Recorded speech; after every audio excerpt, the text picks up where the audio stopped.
আদর করো আমাকে, আরো আদর করো প্লিজ। আহ। এই তো করছি, তুমি চোখ বন্ধ করো। আহ। বাসর ঘরে বউ ঘোমটা দিয়ে বসে আছে। এতদিন শুধু মানুষের মুখে শুনেছি বাসরাতে নাকি বিড়াল মারতে হয়। সেই সময়টা হঠাৎ করে এসে পড়ল আমার জীবনে। লাবণ্য বড়লোক বাবার একমাত্র মেয়ে, তার পছন্দ মতোই আমাদের আজকে বিয়ে হয়। আমি লাবণ্যকে আদর করতে শুরু করলাম।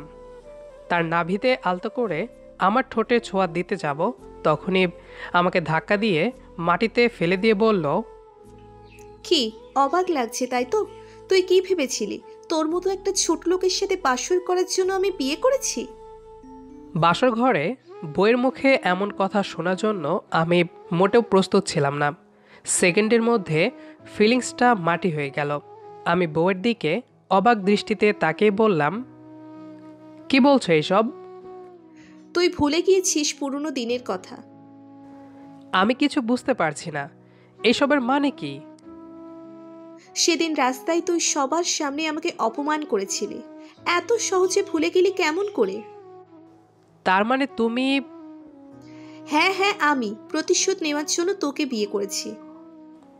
ঘরে অসুস্থ মা থাকলে পুরো দুনিয়াটা বিরক্ত লাগে। বাবার পরে পরিবারের হাল ধরতে আমি ছাড়া দ্বিতীয় কেউ ছিল না। একটা কোম্পানিতে লোক নিয়োগের কথা শুনে বায়োডাটা জমা দিয়েছিলাম। সেখানে ইন্টারভিউ দেওয়ার জন্য বাসা থেকে বেরিয়ে পড়লাম। গরিব ঘরের ছেলেরা রিকশার টাকা বাঁচিয়ে হাঁটার মাঝেই বেশি আনন্দ উপলব্ধি করে। অন্যদিকে গায়ে খুব ভালো পোশাকও নেই।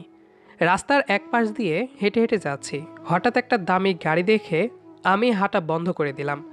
গাড়িটা এত স্পিড ছিল যে রাস্তার সব কাদা আমার গায়ে এসে ছিটকে পড়ল।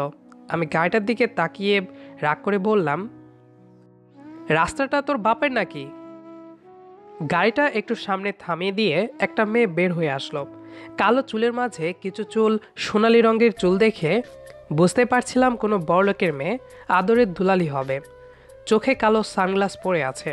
আমার দিকে এগিয়ে এসে বলল, ছোট লোকের বাচ্চা, তুই আমার বাবার নাম তুলে কথা বলিস? তুই জানিস আমি কে?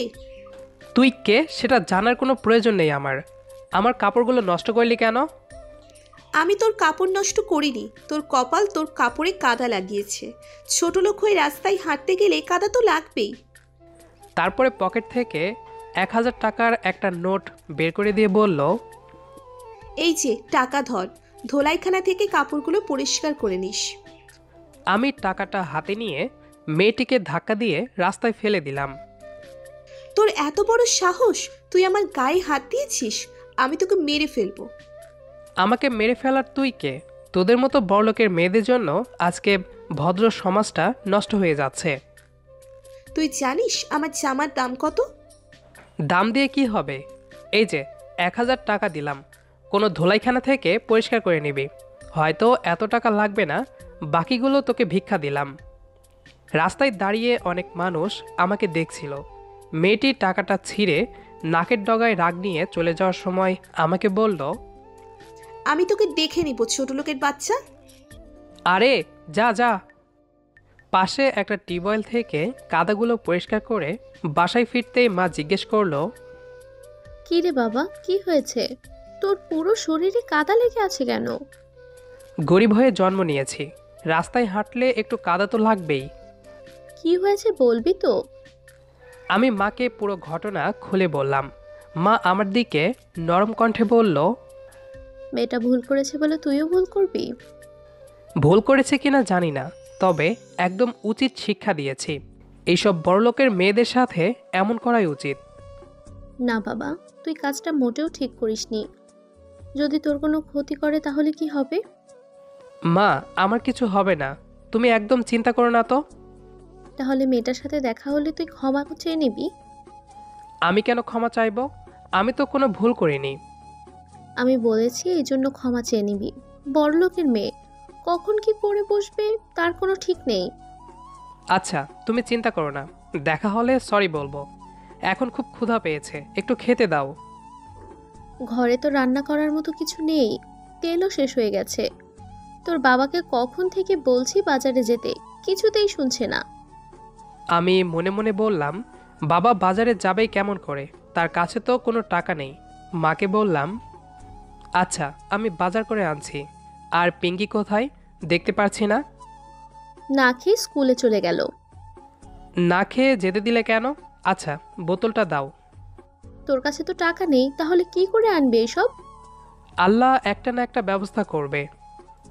দোকানে যাওয়ার সাথে সাথে দোকানদার আমাকে দেখে বলল, বাকি টাকাগুলো পরিশোধ না করলে আর কোনো জিনিস দিবে না। অনেক বোঝানোর পরে তেল দিল আর সাগরের থেকে কিছু টাকা ধার নিয়ে বাজার করে আনলাম। সাগর আমার বন্ধু, একই মহল্লায় আমাদের বাসা। 2 দিন পরে শরীফুলের বিয়ের দাওয়াত পেলাম। অনেক বড়লোক বাবার একমাত্র ছেলে শরীফুল। বিয়েতে যাওয়ার মতো তেমন কোনো ভালো জামা ছিল না, তবুও ইচ্ছার বিরুদ্ধে শরীফুলের বিয়েতে হাজির হয়ে গেলাম। এখানে এসে দেখি সেই অহংকারী বড়লোকের মেয়ে আমাকে দেখে বলল, তুই এখানে? হ্যাঁ আমি। এখানে কেন এসেছিস? থালা বাসন পরিষ্কার করার জন্য নাকি? দেখুন, সেদিনের ব্যবহারের জন্য আমি দুঃখিত। সেদিন আমার খারাপ ব্যবহার করা ঠিক হয়নি। ক্ষমা ক্ষমা করতে পারি, তবে একটা শর্ত আছে। শর্ত? কিসের শর্ত? সবার সামনে আমার পা ধরে ক্ষমা চাইতে হবে। লাবণ্য কথাটা বলে শেষ করার আগেই রাগের মাথায় একটা থাপ্পড় দিলাম। সবাই আমার দিকে তাকিয়ে আছে। আমি বিয়ে বাড়ি থেকে বের হয়ে চলে আসলাম। আমি কোনো ভুল কাজ করিনি। সেদিন যদি লাবণ্য আমার কাছে এসে ভুল স্বীকার করত, তাহলে কোনো সমস্যা হতো না। আমি ভুল না করেও মার কথা রাখতে সরি বলতে গিয়েছিলাম। আসলে এসব মেয়েদের শাস্তি না দিলে কোনোদিনই ঠিক হবে না। অবশেষে একটা চাকরি পেয়ে গেলাম। মা বাবা আর ছোট বোনকে নিয়ে আমাদের দিনগুলো ভালোই কাটছিল। অফিসে সাপ্তাহিক ছুটি পেয়ে নাক ডেকে ঘুমাচ্ছি, ঠিক তখনই মা এসে ঘুমের 12টা বাজিয়ে দিল। ওঠ বাবা, আর কত ঘুমাবি? আহ মা, আর একটু ঘুমাতে দাও না, আজকে তো অফিস নেই। অফিস নেই বলে এত বেলা পর্যন্ত ঘুমোতে হবে নাকি? রোজ তো সকালেই উঠতে হয়, আজকে একটু ঘুমাতে দাও। তোর বাবা আর আমি সিদ্ধান্ত নিয়েছি একটা মেয়ে দেখতে যাব। মেয়ে দেখতে যাবে ভালো কথা, আমাকে ডাকছো কেন? শুধু আমরা দেখলে হবে? তোরও তো পছন্দ আছে নাকি? আমি পছন্দ করে কি করব? বিয়ে করবি। কি? বিয়ের জন্য? আমি কোনো বিয়েটে করতে পারবো না। বিয়ের কথা শুনে এত ভয় পাচ্ছিস কেন? সবেমাত্র চাকরিটা হলো, আর পিঙ্কিকে বিয়ে না দিয়ে আমি এখনই বিয়ে করব না। কোথায় থেকে পিঙ্কি উড়াল দিয়ে এসে বলল, তুই বিয়ে না করলে না করবি, আমাকে বিয়ে দেওয়ার কথা একদম মুখে আনবি না। দেখ বাবা, তোর বয়সের সবাই বিয়ে করে 2-1টা বাচ্চার বাবা হয়ে গেছে। তোকে বিয়ের কথা বললেই অজুহাত দেখিয়ে না বলিস। এবার আর কোনো কথা শুনবো না। উঠে রেডি হয়ে নে, আমরা কিছুক্ষণ পরেই বের হব। এতদিনে অনেক বাহানা দিয়ে বিয়ে থেকে 5 হাত দূরে থেকেছি। রাস্তায় বন্ধুদের সাথে দেখা হলে তাদের বাচ্চারা আমাকে আঙ্কেল আঙ্কেল বলে ডাকে। এদিকে আমার বউটা যে কোন ছেলের সাথে ডুবে ডুবে পানি খাচ্ছে কে জানে। অবশেষে রেডি হয়ে মা বাবার সাথে বেরিয়ে পড়লাম আমার হবু বউকে দেখার জন্য। দেখা পর্ব শেষ করে বাসায় আসলাম। কিছুদিন পরে অফিস থেকে বাসায় এসে সেই বড়লোকের মেয়েকে দেখে চমকে উঠলাম। আপনি আমাদের বাড়িতে কেন এসেছেন? কেন আসা যাবে না বুঝি? গরিবের বাড়িতে পা ফেললে আপনার পা নোংরা হয়ে যাবে। আমি সেদিনের খারাপ ব্যবহারের জন্য ক্ষমা চাইতে এসেছি। আপনার কোনো ভুল নেই, ভুলটা আমার ছিল। গরিব ঘরে জন্মগ্রহণ করেছি। এভাবে বলবেন না, আমরা সবাই তো মানুষ। কিছু একটা তো ঝামেলা মনে হচ্ছে। একটা অহংকারী বড়লোকের মেয়ের এত তাড়াতাড়ি পরিবর্তন হওয়ার কথা না। আমি যা ভেবেছি তার থেকেও বেশি কিছু হয়ে গেল। বাড়ি থেকে বাসায় আসতেই মা বলল, আমি একটা মেয়ের সাথে তোর বিয়ে ঠিক করেছি। বিয়ে ঠিক করেছি মানে? কার সাথে বিয়ে ঠিক করেছো? মেয়েটি তোর খুবই পরিচিত। আমার পরিচিত? আচ্ছা, কার কথা বলছো তুমি? লাবণ্য। তোমাদের মাথা নষ্ট হয়ে গিয়েছে নাকি? কি যাতা বলছো? লাবণ্য নিজেই তোকে বিয়ে করতে চেয়েছে। কেউ এসে আমাকে বিয়ে করতে চাইলেই তাকে বিয়ে করতে হবে নাকি? আমারও তো ভালো লাগতে হবে। তোর লাবণ্যকে পছন্দ না? একদম না। মেয়েটা দেখতে অনেক সুন্দর আর নামটাও অনেক ভালো। আমাকে মা বলে ডেকেছে। অপছন্দের কি কারণ আছে এখানে? মা, তুমি বুঝতে পারছো না, কেউ মা বলে ডাকলেই ভালো মানুষ হয় না। কিন্তু আমি লাবণ্যর বাবাকে কথা দিয়েছি। কথা ফিরিয়ে নাও। লাবণ্যকে বিয়ে করা আমার পক্ষে সম্ভব না। আমাদের কথার কোনো মূল্য নেই তোর কাছে? কিছুই বলার ছিল না। মার কথাগুলো শোনার পরে বিয়েতে রাজি হয়ে গেলাম। 1,00,000 টাকা কাবিন করে লাবণ্যকে আমার ঘরের বউ করে আনলাম। আজকে বাসরাতে এসে আমার ধারণা সত্যি হলো। লাবণ্য অপমানের প্রতিশোধ নেওয়ার জন্যই আমার মা বাবার সামনে ভালো মানুষ সেজে আমাকে বিয়ে করেছে। আজকে বাসর ঘরে এসে পুরো ব্যাপারটা জানতে পারলাম। তোর মতো একটা ছোট লোককে বিয়ে করবে আমার মতো কোটিপতি বাবার একমাত্র মেয়ে? আমি তোকে এখনই ডিভোর্স দিব।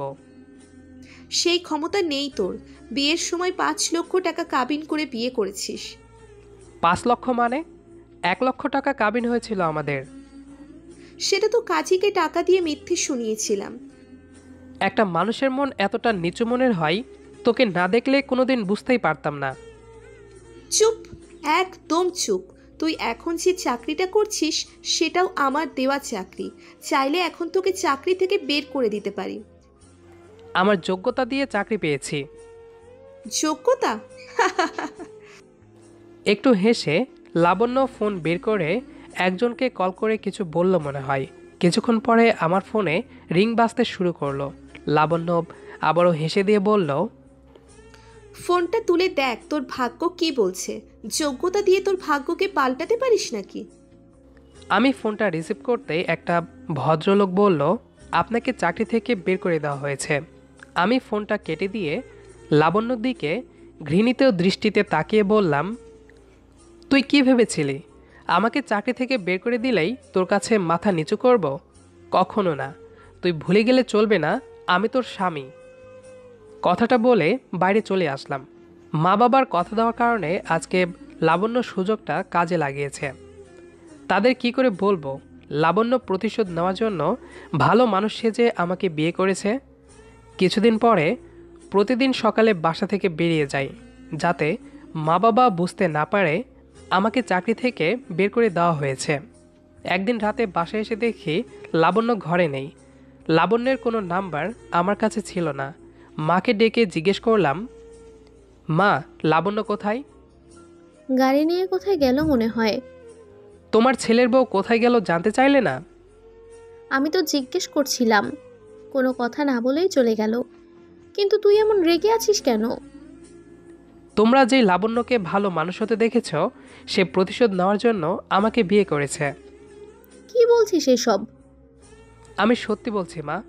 আমি কথাটা লুকিয়ে রেখেছিলাম তোমরা কষ্ট পাবে বলে। তারপরে মাকে সব কিছু বললাম। মা আমার কথা শুনে বলল, আমি বৌমাকে ভালো মনে করেছিলাম। আমি বেঁচে থাকতে আমার ছেলের জীবন এভাবে শেষ হতে দিব না। রাত কিছুটা গভীর হয়েছে। লাবণ্য গাড়ি থেকে নেশা অবস্থায় নেমে দরজায় প্রবেশ করবে, ঠিক তখনই মা বলে উঠল, বৌমা, কোথায় গিয়েছিলে তুমি? সেই কৈফিয়ত কি আপনাকে দিতে হবে? হ্যাঁ, দিতে হবে। এটা একটা ভদ্রলোকের বাড়ি। এখানে বউ হয়ে থাকতে হলে ভদ্রভাবে থাকতে হবে। লাবণ্য মাকে তুই করে বলতে যাবে, তখনই আমি গালে জোরে একটা থাপ্পড় দিয়ে বললাম, তোর মতো জঘন্য মেয়ে আমার বউ হওয়ার যোগ্য না। তুই এখনই আমার বাসা থেকে বেরিয়ে যা। সময় মতো কাবিনের টাকা সহ তালাক পেপার পাঠিয়ে দিব। লাবণ্য কিছু না বলে গাড়ি নিয়ে বেরিয়ে পড়ল। বৌমায়ের গায়ে হাত তুলে কাজটা ঠিক করিসনি। আমার সামনে তোমার সাথে খারাপ ব্যবহার করবে, আমি চুপ করে দাঁড়িয়ে থাকবো? একদম উচিত শিক্ষা দিয়েছি। বড় লোকের মেয়ে, একটু আদরে বড় হয়েছে, তাই বুদ্ধি কম। তুই কালকেই বৌমাকে বাড়িতে নিয়ে আসবি। মায়ের কথা বারবার রাখতে আমাকে অপমান হতে হচ্ছে, তবুও মাকে কথা দিলাম কালকে লাবণ্যকে আনতে যাব। কিছুক্ষণ পরে খবর পেলাম লাবণ্য হাসপাতালে ভর্তি আছে। আমি সবাইকে নিয়ে হসপিটালে পৌঁছে গেলাম। ডাক্তার এসে বলল, পেশেন্টের পরিচিত কেউ আছেন এখানে? আমি আছি। আপনি পেশেন্টের কে হন? আমি ওনার হাজবেন্ড। পেশেন্টের অনেক রক্তক্ষরণ হয়েছে। আমাদের এখানে এবি নেগেটিভ রক্ত নেই। এখনই রক্ত না দিলে বাঁচানো ঝুঁকিপূর্ণ হয়ে যাবে। আমার রক্তের গ্রুপ এবি নেগেটিভ, আমি রক্ত দিব, তবুও আমার স্ত্রীকে বাঁচান। রক্ত দেওয়া শেষ করে বাইরে অপেক্ষা করছি। কিছুক্ষণ পরে ডাক্তার বেরিয়ে আসলো। আমি জিজ্ঞেস করলাম, ডাক্তার, এখন আমার স্ত্রী কেমন আছে? চিন্তার কোনো কারণ নেই, ভয় একদম কেটে গিয়েছে। জ্ঞান ফিরলেই দেখা করতে পারবেন। 2 ঘন্টা পরে লাবণ্যর জ্ঞান ফিরল। সবাই দেখা করার জন্য ভিতরে গেল। আমি বাইরে দাঁড়িয়ে আছি। এখন কেমন লাগছে মা? আগের থেকে একটু ভালো লাগছে। আমাকে তুমি ক্ষমা করে দিও। এইসব কি বলছেন? আপনি তো আমার মায়ের মতো, আর মা কখনো ভুল করতে পারে না। একটু পরে ডাক্তার এসে বলল, আপনার অনেক কপাল ভালো যে আপনার স্বামী রক্ত দিয়েছে। শুধু আমাদের এখানে না, কোনো হসপিটালে রক্ত পাওয়া যাচ্ছিল না।